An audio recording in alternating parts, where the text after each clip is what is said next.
Hello and welcome back to Shakesyear. We are almost done with the funeral elegy. We've got today and tomorrow and that's it.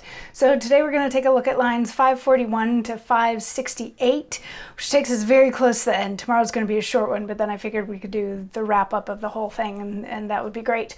But where the poem is going now is focusing on the grief of those around Sir William Peter. We found out that he was a husband and a father and how aggrieved his wife was to have lost him.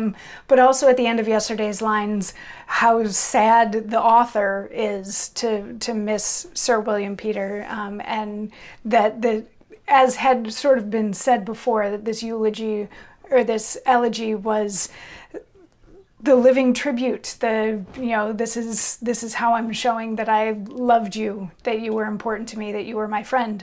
And line 541 says, "For could my worthless brain find out but how to raise thee from the sepulchre of dust, undoubtedly thou shouldst have partage now of life with me, and heaven be counted just, if to a supplicating soul it would give life anew, by giving life again where life is missed.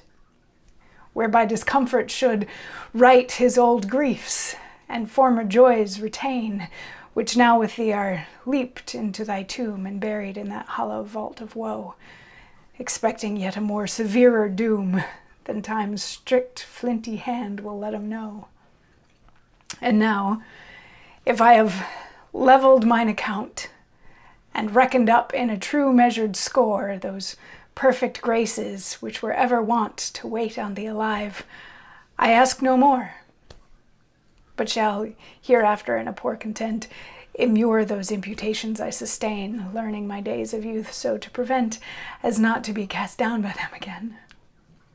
Only those hopes which fate denies to grant in full possession to a captive heart, who, if it were in plenty, still would want before it may enjoy his better part, from which detained and banished in the exile of dim misfortune, has none other prop whereon to lean and rest itself the while, but the weak comfort of the hapless, hope."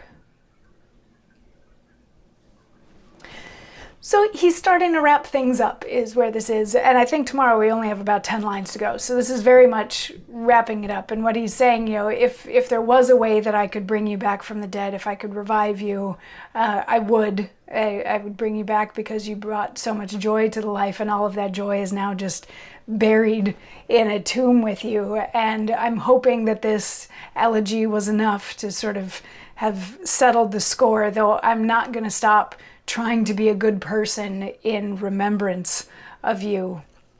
And then sort of leaning at the end on the concept of hope, and that all anybody has left at this point is hope. And I guess that would be hope that he is in a better place, or that he will be remembered fondly, or that they can avoid the missteps that led Sir William Peter to get murdered at the age of 29. I don't know that we can necessarily blame him for that, but whatever it was, but only these hopes are really left, and that's what's giving people comfort as he is gone. So come on back tomorrow and we will finish this one up.